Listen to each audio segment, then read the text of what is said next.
MLA సాబ్ 2500 కోట్లు అభివృద్ధి చేశానని మీరు నేను ఇన్ఛార్జిగా అయినప్పటి నుంచి చెప్తా ఉన్నారు. మీ యొక్క అభివృద్ధి అంటే ఇదా?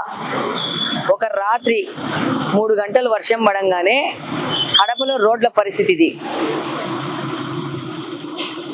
కడపలో మీకు కళ్ళు కనపట్టలేదో లేకపోతే మాకు కళ్ళు కనపట్టలేదో ఒకసారి మీరు మీ యొక్క వాక్యాన్ని పరిశీలించాలని కోరుకుంటున్నాను. ఒక చిన్న వర్షం పడితే కడప మునిగిపోయే పరిస్థితికి 5 సంవత్సరాలు మీరు గెలిచి తీసుకొచ్చినారు అనే దానికి ఇక్కడ ఉన్న నీళ్ళే సాక్ష్యం. వారం రోజుల్లో కరెక్ట్గా 4 రోజులు మనం ఓట్లు వేసుకోవాలా. ఈరోజు కడప నగరంలో నడిబొడ్డున కోర్టు ముందు కడపలో ఇది పరిస్థితి. ఇది కడప వై జంక్షన్ లో గురుకుల విద్యాపీఠ దగ్గర పరిస్థితి. ప్రతి ఒక్కరు కడప నియోజకవర్గంలో ప్రజలందరూ గమనించాలి.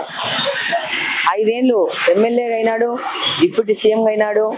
ఈ అధికారాన్ని, ఈ హోదాని తను తన బంధువుల ఆస్తుల సంపాదనకు వాడాను, కానీ కడప నగరానికి ఏమి చేశాడంటే ఏమి చేయలేదు.